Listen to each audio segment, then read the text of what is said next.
synopsis on the website. You mentioned a minute ago, education doesn't want to lose their $13 billion they're getting, but people need to understand that $13 billion is only state general fund money. Right.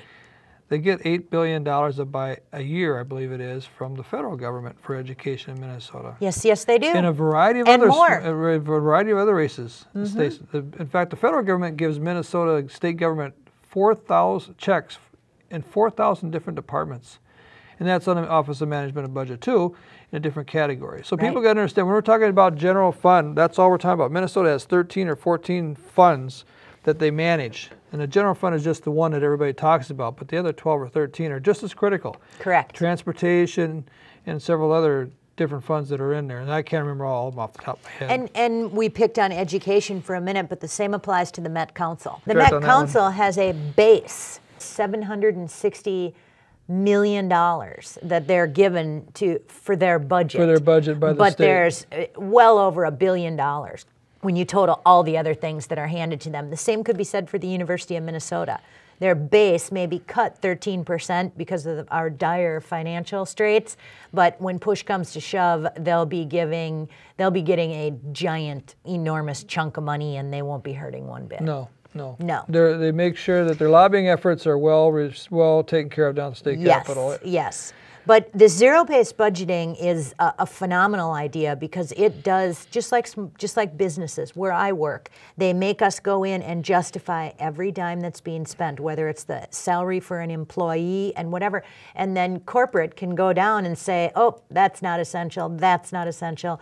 Well, the same should be done with the Minnesota budget as well. Unfortunately, in the Senate, they didn't want to go with zero-based budgeting because that is difficult. And because it will force us to look at and be accountable for every dime being spent. So in the Senate, they call it priority-based funding. So, I'm sorry, priority-based budgeting. Now, that's a new term. It's a cop-out. It's a cop-out. That's all it is it's saying, okay, education, we're giving you a free pass on the first however many $1 billion, and then you have to start looking at every line item once you get into this. And it's wrong. Simply put, it's wrong. And I had high hopes for the Republicans coming in to actually look at every dollar. But then I saw Republicans introducing a lot of really bad bills, whether it was land grabs, whether it was more Obamacare, whether it was Well, I saw enough fees. down there that I'm shaking my head in some cases, wondering what is going on at the state capitol. So I've been as similarly frustrated as you have. Yeah, it's absolutely painful. You're seeing Republicans That's a good way to put it, painful. Yeah, you're seeing Republicans introduce funding for civic centers, We're broke. We're broke. Stop trying to fund a civic center in Rochester and St. Cloud and Mankato. And I want to know, one of the civic centers needs $28 million, the other needs 15, and the other needs 12.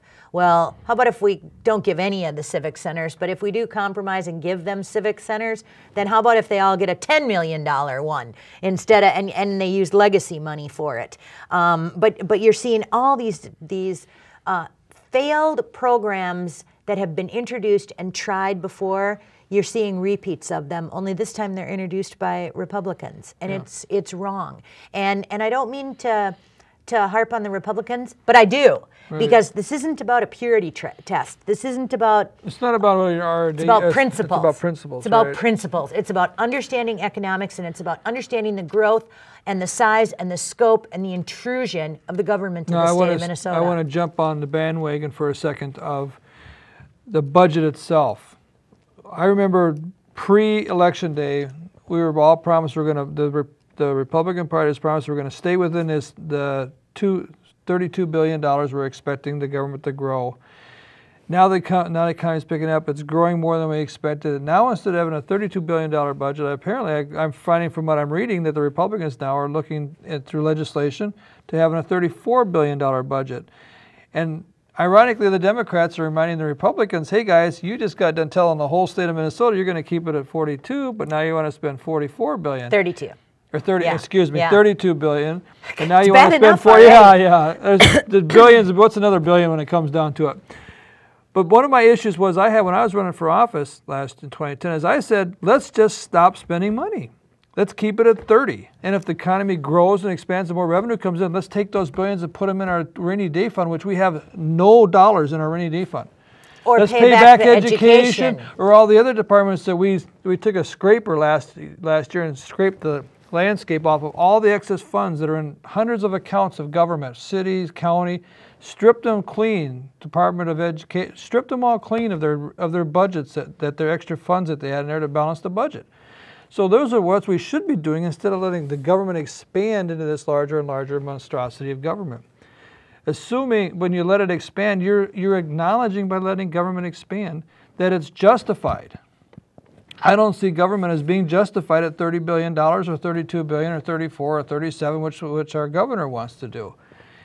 Somebody's got to say no and stop. And that was one of my platform issues as I ran for office. And now we're seeing the Republican Party leaning towards a $34 billion instead of a $32 billion. Disappointing. What do we say? There are allies. So what do we say? We tell them, we're watching you, we're paying attention, you work for us, and you better be listening to us. There are so many bad bills over there and so much more coming for this legislative session. And I just looked the other day, it's up to almost 1,000 or right in the 1,000 range already. And in the House, just in the House. Mm-hmm. And it's hard enough for me. I mean, you watch both sides of I focus on the House side because that's the office I'm interested in. There's a lot going on. Increases, there are expansion of sales tax, there's sales tax on the internet, there's stadiums, there's gambling, we have 9 or 10 constitutional amendments being considered for the voters of Minnesota. There are so many issues. That's another, thank you for bringing that up. I want to bring up the constitutional amendment because people got to understand our Constitution, this document right here, this is a sacred document and it should take an extreme high measure to be able to make changes in it. What the legislature's been doing the last 6 to 10 years is really focusing on we can't get things passed in the legislature, so we're going to give it to the people to change the Constitution so we can do it by using the Constitution as our batting ram to authorize spending money. What happens is, like the legacy amendment's in here for 25 years. We're short $5 billion, but we still got to spend $350 million or $400 million by the Constitution on all these other programs, even though the state's going belly up, feet first, with the budget shortfall, the legislature can't touch the legacy amendment and say, hold it, we're going to stop until the economy recovers. They still have to spend this money. Mm-hmm. That's the downside of having a constitutional amendment. We got 8 or 9 for a variety of reasons, and they're going to be put out to the people. So I'm suggesting people, just on a matter of principle, vote no in November when you get all these constitutional amendments. Just vote no because it's the responsibility of the legislature, not the Constitution, to dictate policy. And I want to say one more thing about the budget before we wrap things up here because we're down to the last minute. The fact that Minnesota has 32 or $34 billion worth of revenue coming in, I don't know what household thinks that they can spend every dime they bring in. And Minnesota should be being more fiscally responsible. We expect better out of our governor and out of the representatives and the senators over there, that just because the money's coming in, they don't have to spend every last dime of it.